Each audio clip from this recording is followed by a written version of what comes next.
Wow, here it is, the granddaddy of all iPads. This is the new iPad Pro for 2022, the 12.9-inch version with this amazing liquid Retina XDR display. You've got ProMotion technology and all of that there. It really is a step above what you'll find on some of the other iPads available.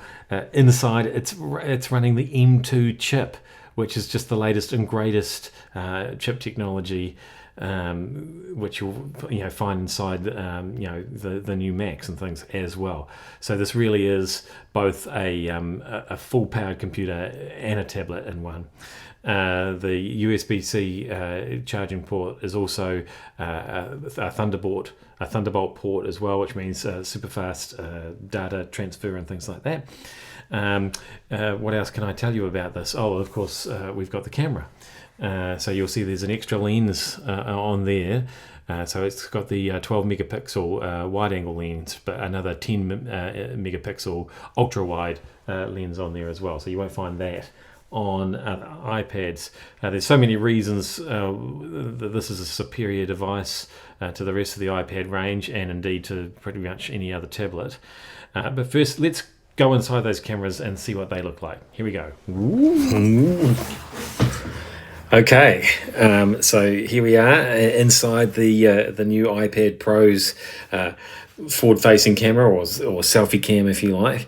I'm using this in landscape, and as you can probably see already, I've already looked away from the camera because, unlike the new iPad, which we reviewed last week, the camera is actually over on the side of the screen because the top of the screen becomes the side of the screen when you turn it into landscape.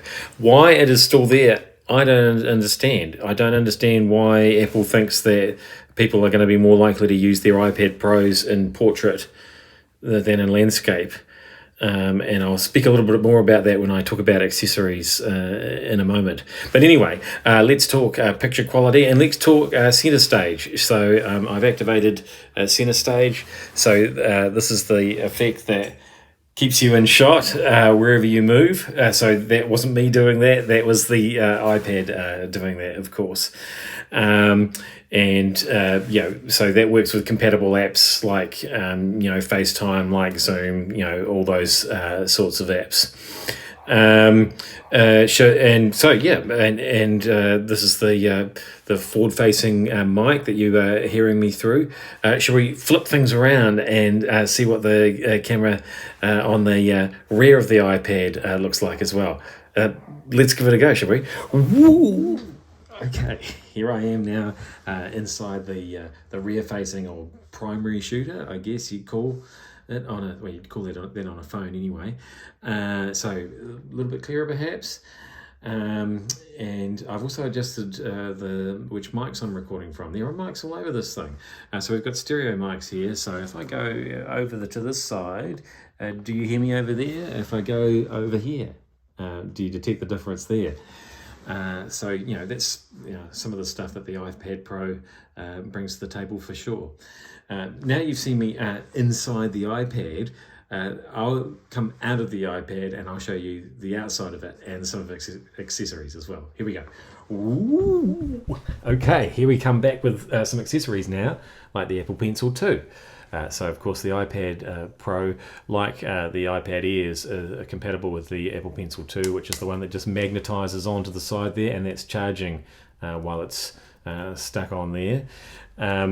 An essential tool if you're in the graphic arts and things like that, of course, or maybe you just like writing with a stylus.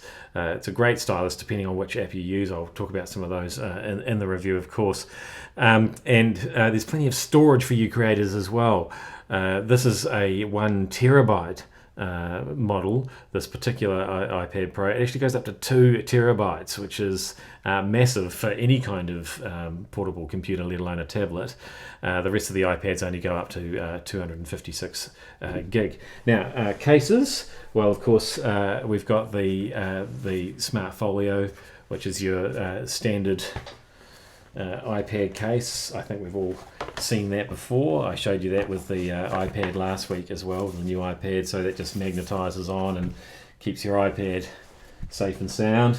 But of course, we've got the Magic. I can never get the combination of all the names right. Let me just look it up. The new Magic Keyboard Folio, which is that two-piece that I showed you that has the flip-out stand that goes on the back. But of course, my favourite accessory of all is this one, which is just the Magic Keyboard. I've used this with the iPad Air before, and of course it comes available for the iPad Pros as well. So again, you just magnet that on in place, and then you really have turned this tablet into a laptop.